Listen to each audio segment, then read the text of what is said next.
اهلا بيكم طلاب الصف الرابع ابتدائي، عاملين ايه؟ يا رب تكونوا بخير. معانا النهارده مع حل تدريبات كتاب سلاح التلميذ الدرس الثالث والرابع الموجوده في صفحه 22، اللي هي صيغ متنوعه لكتابه الاعداد وتكوين الاعداد وتحليلها.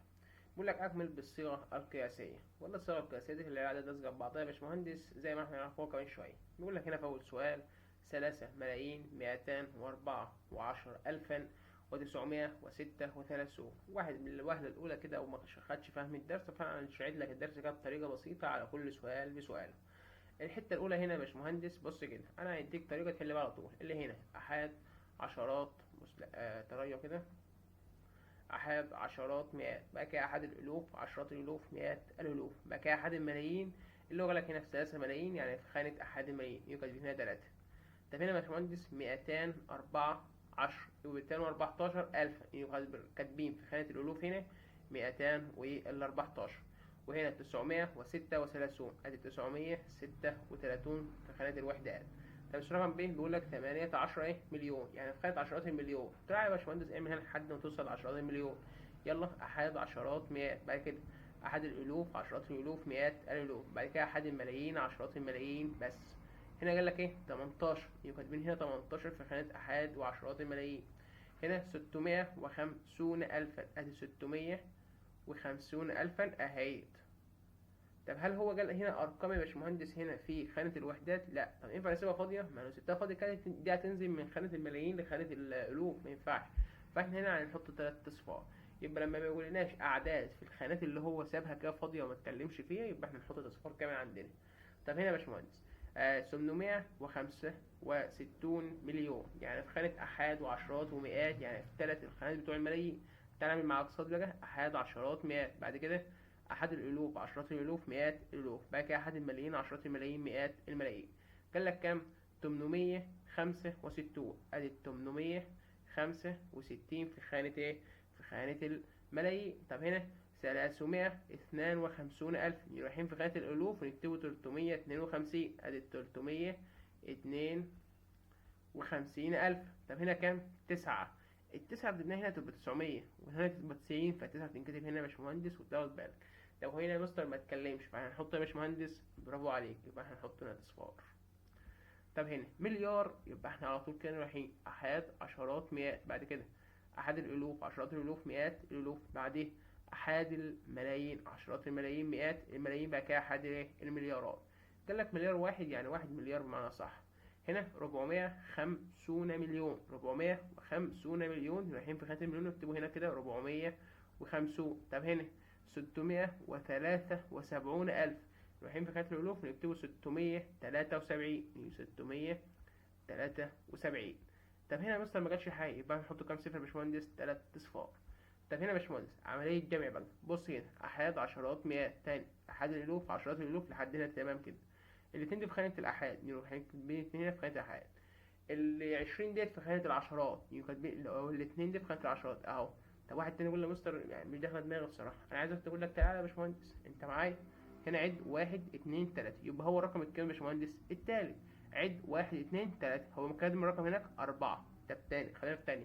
هنا 1 2 3 4. الرقم الرابع هنا هو كام يا باشمهندس؟ 7. عد 1 2 3 4، يبقى نكتب هناك 7. تاني يا باشمهندس هنا 1 2 3 4 5. هنا الرقم الخامس هو كام يا باشمهندس؟ هو الاتنين، يبقى كاتبين هنا كام يا باشمهندس؟ 2. طيب اللي مفهمهاش فوق يفهمها تحت. عد معايا احاد، عشرات، مئات، كمل. ها احاد الالوف، عشرات الالوف، برافو عليك يا باشمهندس. طب هنا يا باشمهندس كام؟ هنا 3 في خانة الاحادية. طب هنا كام؟ 1 2، هو الرقم التاني كام؟ هنا 6. 1 2 يبقى الرقم التاني هنا 6. الرقم التالت هنا كام؟ 2، يبقى الرقم التالت هنا 2. الرقم هنا الرابع هو 4، الرقم الرابع 4، والرقم الخامس هو 5. بس الرقم السادس مش 6 هنا يا باشمهندس. ها الرقم السادس هنا يا باشمهندس هو 9، يبقى هنا كام؟ 9. بقت 954,236. طب هنا يا باشمهندس بقى معانا لحد خانة عشرات الملايين. هنا أحاد، عشرات، مئات، أحد الألوف، عشرات الألوف، مئات الألوف، أحد الملايين، عشرات الملايين. دي كانت لو تحل بيها على طول في خانة السريع. طب انت بقى قدامي كده يا باشمهندس، فانت لازم تقول قدامي التسعة دي في خانة ايه؟ الأحاد. دي رايحين كاتبين التسعة دي في خانة الأحاد مع بعض. التمانية دي يا باشمهندس في خانة العشرات، دي رايحين كاتبين هنا التمانية يا باشمهندس. طب هنا كام؟ في خانة ايه؟ برافو، خانة المئات يبقى ادينا كام؟ 5. طب التمانية دي يا باشمهندس في خانة أحد الايه؟ أحد الألوف، برافو عليك.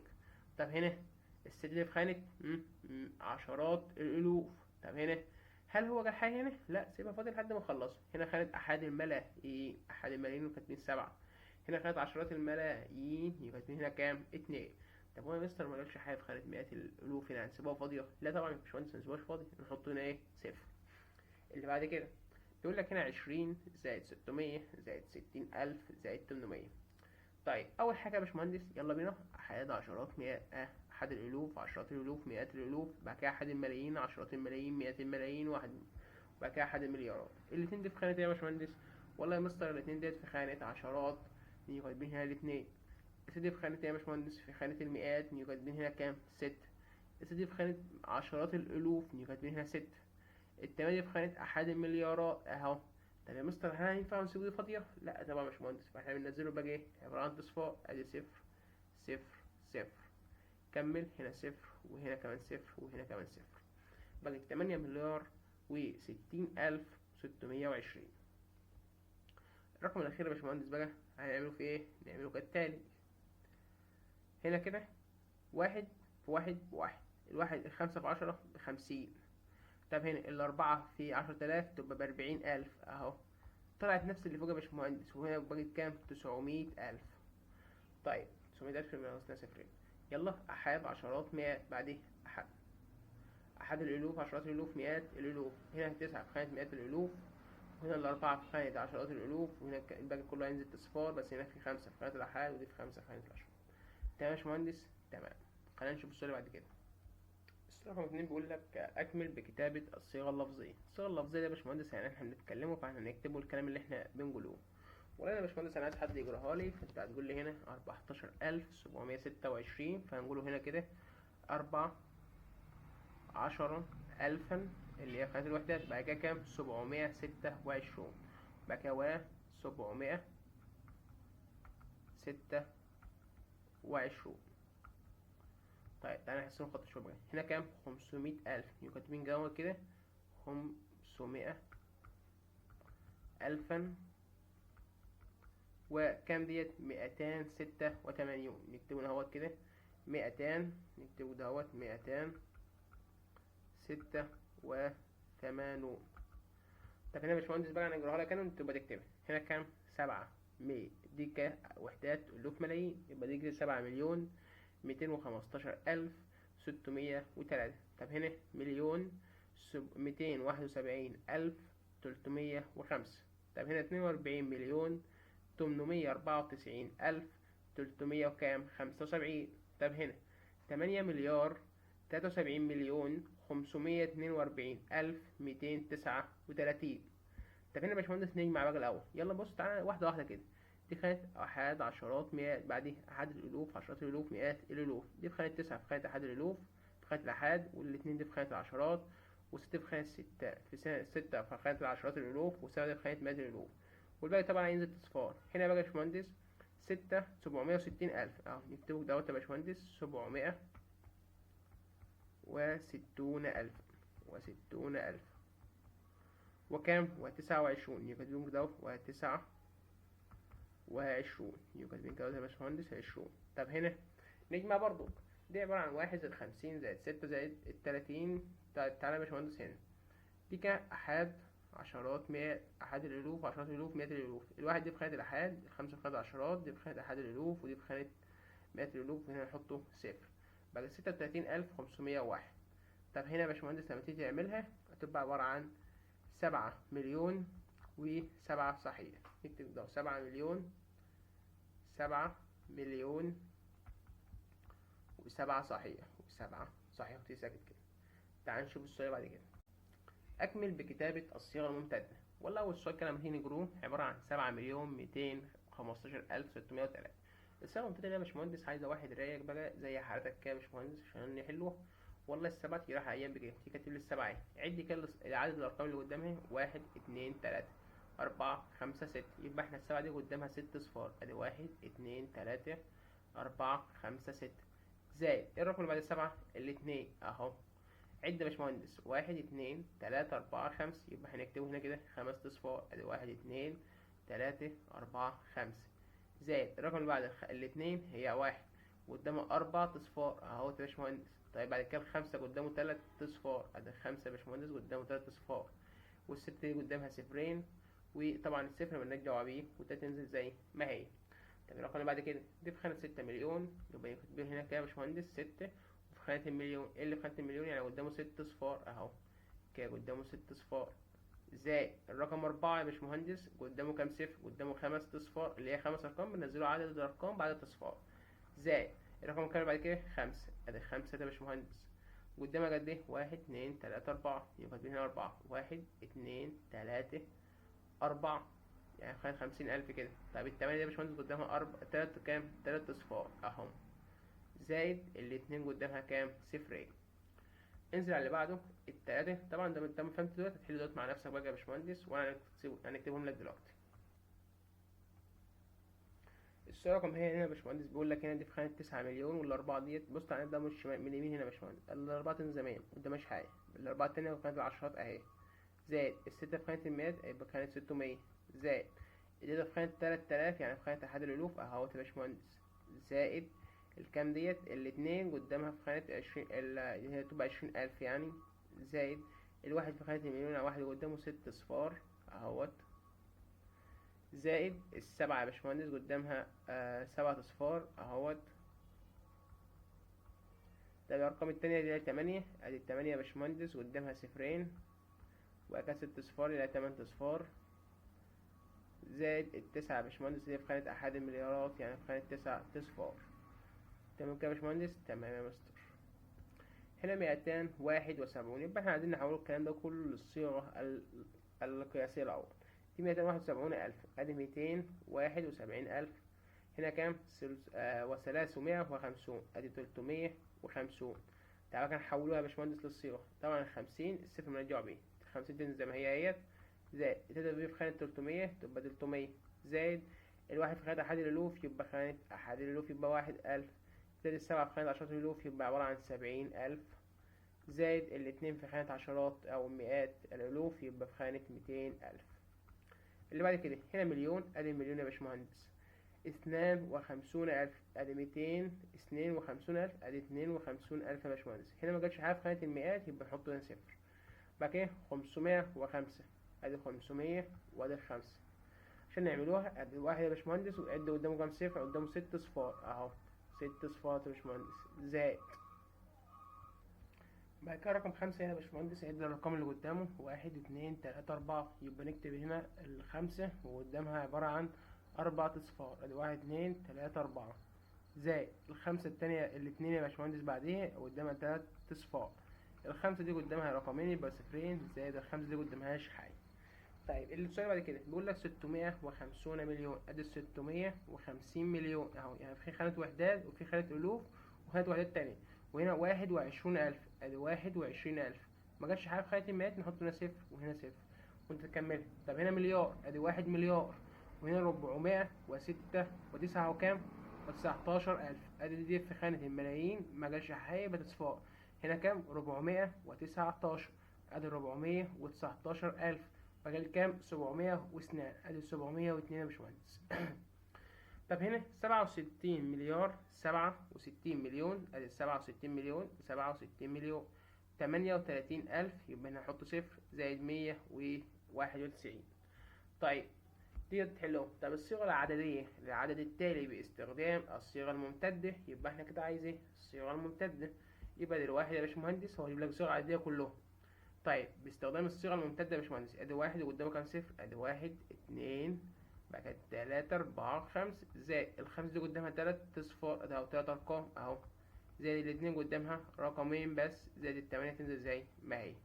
تمام يا باشمهندس؟ تمام. اللي بعد كده يا باشمهندس 601,207، ادي الستة يا باشمهندس اهيت، عد كده الأصفار اللي قدامها والأرقام اللي قدامها 1 2 3 4 5، يبقى هنحط هنا 5 أرقام أو 5 أصفار اهوت يا باشمهندس، زائد الصفر مالناش دعوة بيه نشيله الواحد، الواحد ده قدامه 3 أصفار أو 3 أرقام، زائد يا باشمهندس الاتنين ده يا باشمهندس قدامها قد ايه؟ الاتنين دي قدامها رقمين، زائد السبعة تنزل زي ما هي زيها زي التاني بالظبط.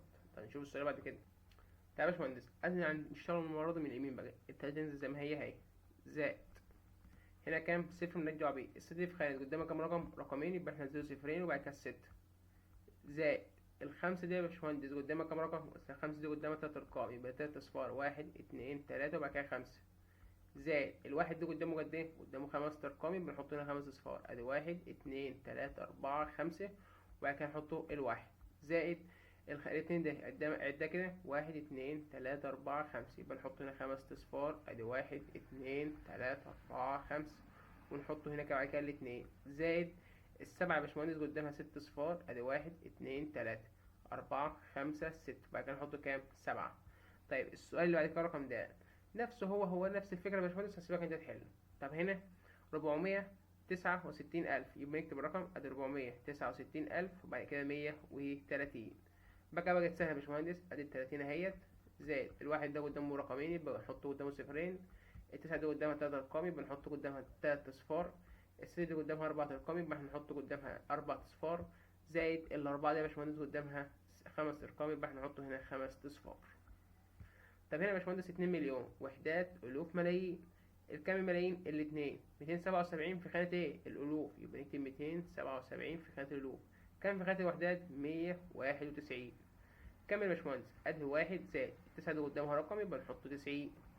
الاتنين دي الواحد ده يا باشمهندس في خانة ايه؟ في خانة مئات صح؟ يبقى واحد في خانة المئات يبقى 100.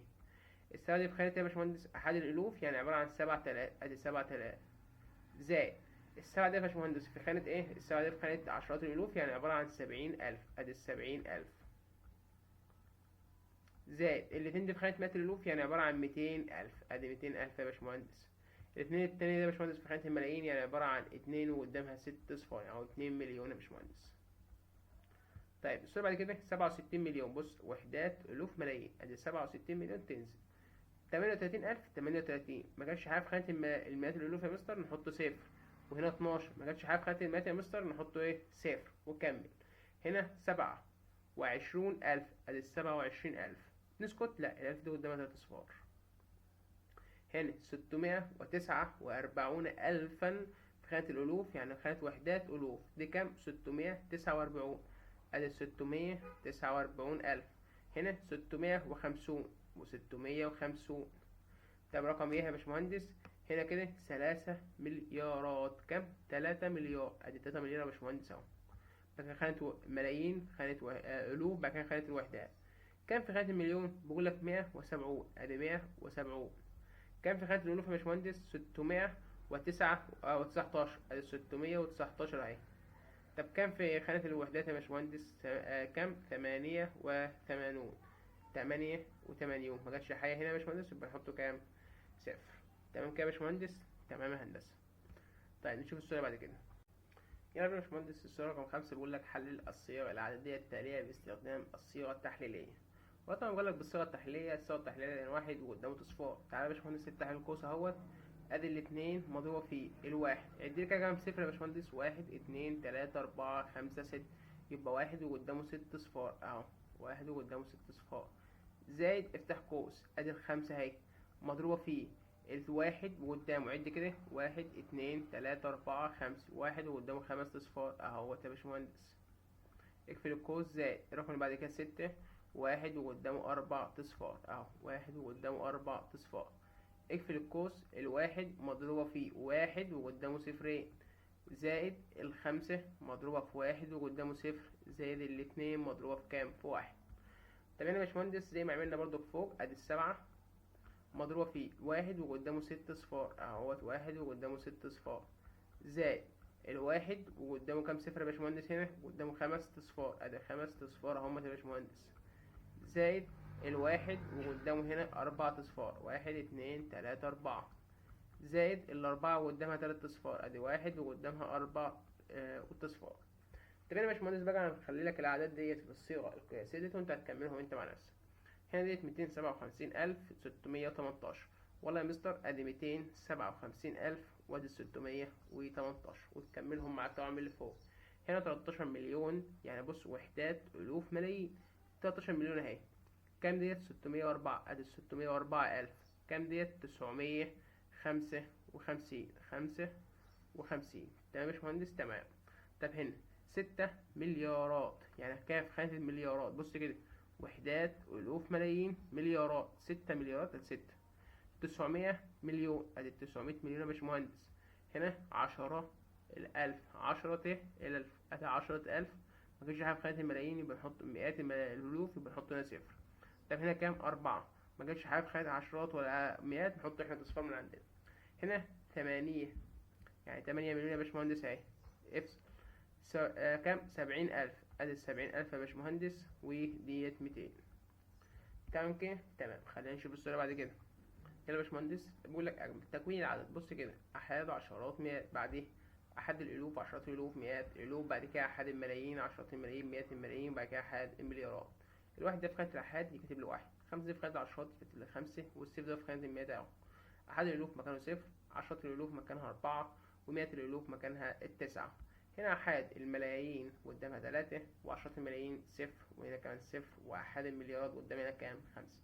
بقى الناتج عبارة عن 5 مليار و3 مليون 940 ألف 51، اللي هو ده هو.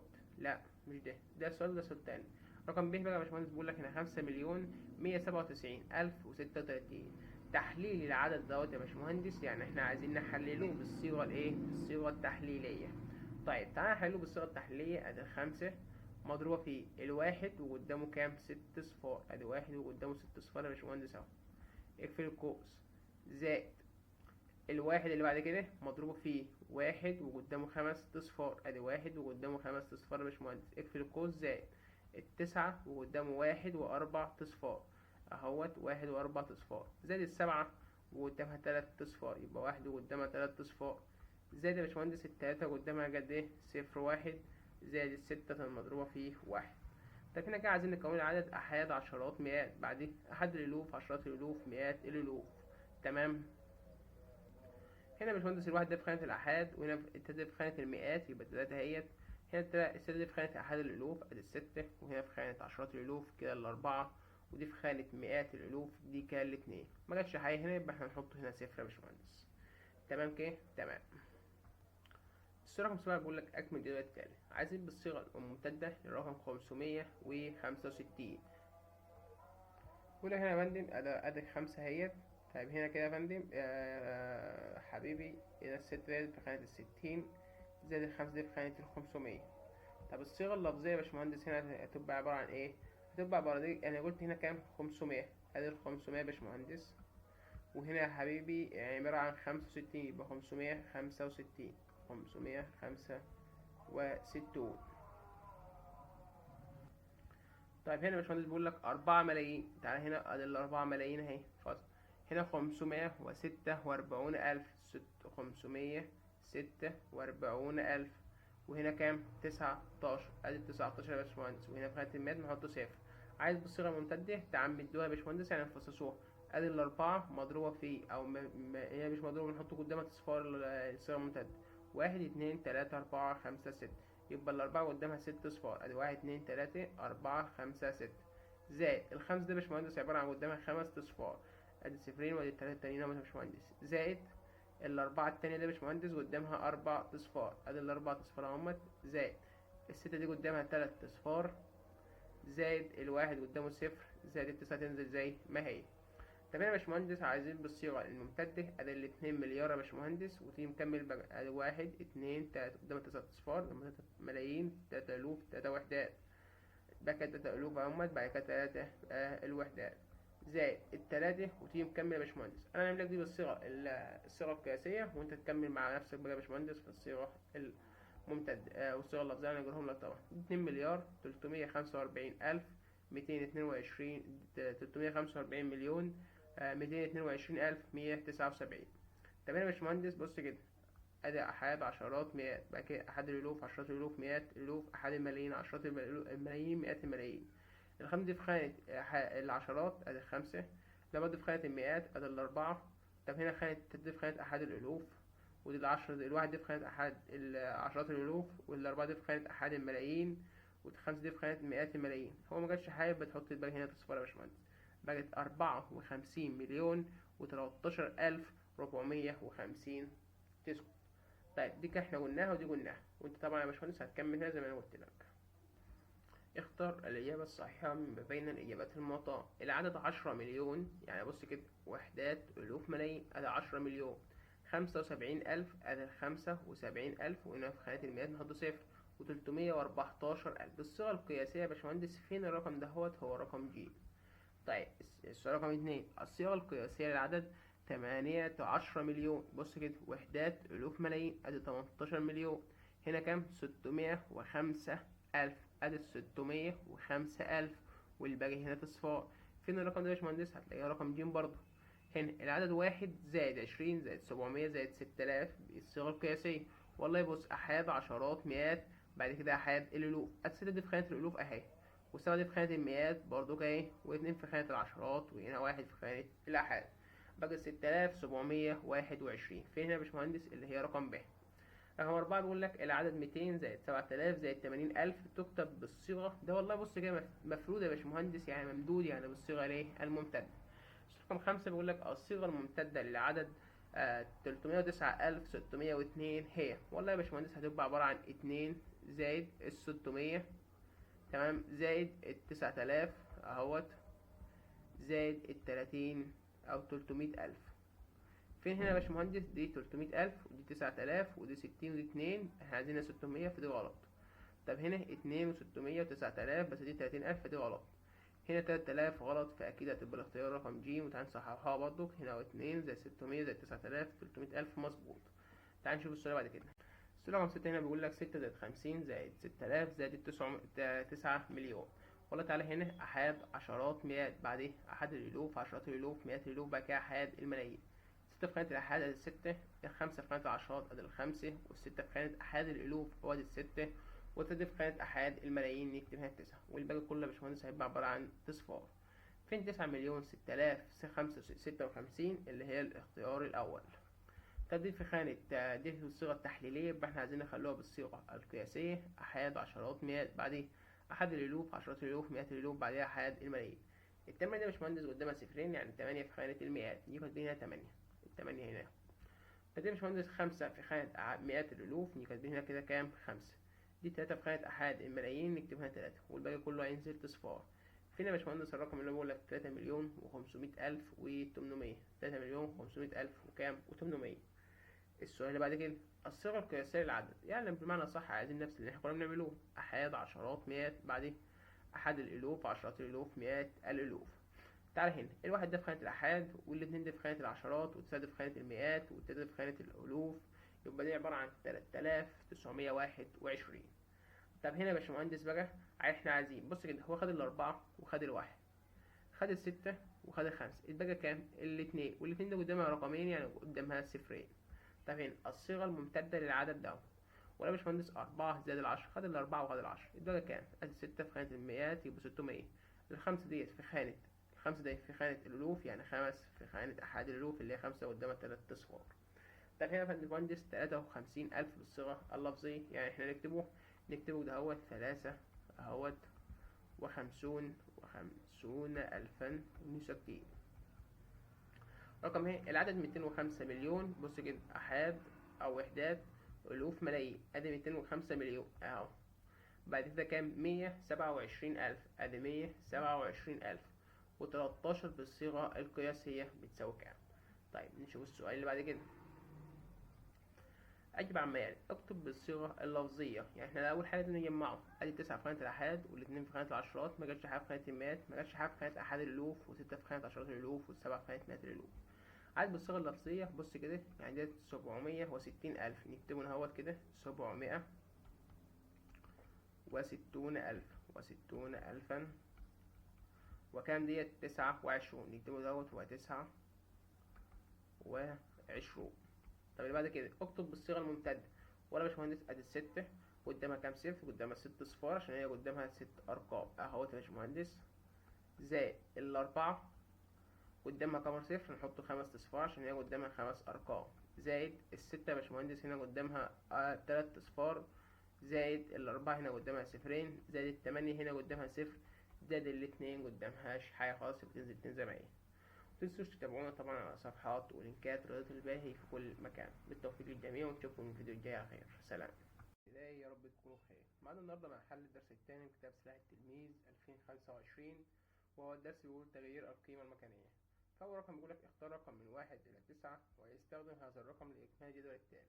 فبقولك هنا أول رقم أنا والله مثلا نختار التلاتة مستر، والله دي التلاتة أهي، فالتلاتة تملاها لي هنا في كل الخانات دي، فدي هتبقى تلاتة ودي كمان تلاتة، والتلاتة في خانة المئات، التلاتة في خانة أحد الألوف، تلاتة في عشرات الألوف، تلاتة في مئات الألوف، وتلاتة في أحد الملايين، وتلاتة في عشرات الملايين، وتلاتة في مئات الملايين، وتلاتة في أحد المليارات.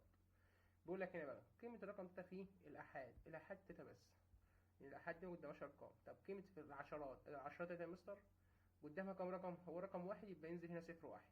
طب هنا قيمة الرقم تلاتة في المئات، أدي التلاتة يا مستر، الرقم ده كام؟ تلاتة، قدامه كام رقم؟ رقمين، يبقى احنا ننزل هنا صفرين، يعني 300.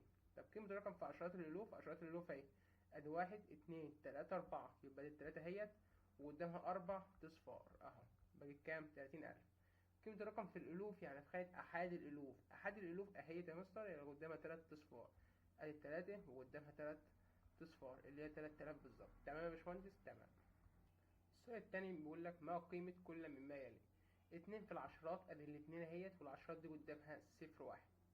او بقول له هنا 7%، بص احاد عشرات مئات، ادي السبعة، جه الحي لا، يبقى نحط صفار.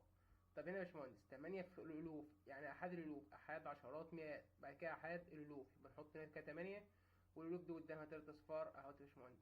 طب هنا 3 في عشرات الملايين، احاد عشرات مئات، احاد الالوف عشرات الالوف مئات الالوف، احاد الملايين عشرات الملايين، يبقى هنحط هنا كام؟ 3. الملايين ديت يبقى باقي كل ده صفار، يبقى ديت 1 2 3 4 5 6 7.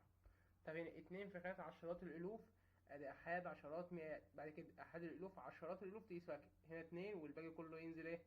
تصفى اهو. طب هنا يا باشمهندس واحد في الملايين، يعني في خانة أحد الملايين تنك عد لحد ما توصل لأحد الملايين، أحاد عشرات مئات، بعدين أحد الألوف عشرات الألوف مئات الألوف، بعدين أحد الملايين عشرات الملايين مئات الملايين. طب احنا يا باشمهندس قلنا أحد الملايين اهو، الباقي كله ينزل تصفار، يعني عشان كده كان مليون أصلا واحد وقدامه ست صفار. 8 فايز المليار، أحاد عشرات مئات فصل، أحد الألوف عشرات الألوف مئات الألوف فصل، أحد الملايين عشرات الملايين مئات الملايين، أحد المليارات، يبقى نحط هنا 9 والباقي كله تصفار يا باشمهندس. طيب السؤال رقم الأخير ده اللي هو بيقول لك هنا 5 في مئات الملايين، هنا يلا أحاد عشرات مئات كم؟ أحد الألوف عشرات الألوف مئات الألوف، أحد الملايين عشرات الملايين مئات الملايين، يبقى نحط هنا 5 والباقي كله ينزل تصفار يا باشمهندس. طيب تعال نشوف السؤال رقم 3 يا باشمهندس، بيقول لك اكمل. هنا كده 30 10، والله ال 30 اهيت، وال10 دي قدامها كام صفر؟ صفر واحد. طب هنا 800 10، ادي ال 800 يا باشمهندس اللي هو قالك عليها، وال10 ديت قدامها صفر، يبقى احنا ننزله صفر كمان اهو. 20 100، نزل ال 20 وال100 ديت اللي هي قدامها صفرين، يبقى ننزله صفرين، يعني عباره عن كام؟ 2000. هنا 510، ادي 500 يا باشمهندس، وال10 دي قدامها صفر اهي، بقت كام؟ 5000. هنا 80000، ادي ال 80 وال1000 دي قدامه 3 اصفار، يبقى اهوت يا باشمهندس، يبقى كده بقت 80000. طب هنا 665 10، يبقى تنزل ال 665 وال10 دي اللي قدامها صفر تحط هنا صفر. طب هنا يا باشمهندس 700 100، هتنزل ال 700 زي ما هي، وال100 دي قدامها صفرين، بقت عبارة عن كام؟ 70000. هنا 60000، ادي تنزل 60 يا باشمهندس، وال1000 ديت اللي هي قدامها 3 اصفار. هنا 114، ادي 114000، يبقى قدامها 3 اصفار. تمام يا باشمهندس. تعال نشوف السؤال بعد كده. السؤال رقم 4 بيقول لك اكمل كده يا باشمهندس، كمل المثال. هو 10 امثال، يعني هو شال هنا وحط هنا. بيقول لك هنا 10 امثال عدد 2، يعني 2 نحط قدامها 10 اللي هو 10 امثال. 10 امثال عدد 43، يعني 2 زي العدد زي ما هو، وهنا صفر يبقى تحط الصفر. هنا 10 امثال عدد 30، يعني بص كده، يعني هي عباره اصلا عن 320 في العشرة، ولا صفرين صفرين دول تنزل، واحد في 2 ب2، واحد في 3 ب3، قدامك 3 طرق حلها يا باشمهندس تحلها. هنا كده 10 امثال عدد، فاحنا نحط 70 على طول. 10 أمثال عدد 28، يبقى عبارة عن 280. 10 أمثال عدد 140، يبقى عبارة عن 1400، اللي احنا حطينا الصفرين دوت وكملنا. طب هنا 10 أمثال عدد 190، ادي 190 يا باشمهندس، وهنا في صفر بنحط الصفر. طب هنا بيقول لك هنا المية ده يا باشمهندس مش قدامها صفرين اهوت، بتشيل صفرين من هنا، يبقى اتبقى كام؟ اتبقى عبارة عن 546. طب هنا العشرة تشيل 10 تحط هنا صفر، المية دي بنشيل صفرين اهو، يبقى اتبقى 25. المية بنشيل المية ونحط الصفرين بتوعها. ألفا بنشيل 3 صفار اهو، يبقى اتبقى كام؟ 78. طب تعالى الناحية التانية، هنا كده العشرة بنشيل صفر واحد، يبقى اتبقى لنا هنا يا باشمهندس كاتب 800. ألفا بنشيل تلات أصفار يبقى اتبقى كام يا باشمهندس؟ 17. هنا العشرة بنشيل هنا 10 بنحط صفر كمان. تمام. الألف بنشيل تلات أصفار يبقى اتبقى كام؟ 4. طب هنا يا باشمهندس ألفا بنحط تلات أصفار، 1 2 3. والمية بنشيل صفرين يبقى اتبقى كده كام؟ 6300. ادي 6300. تعال نشوف السؤال اللي بعد كده.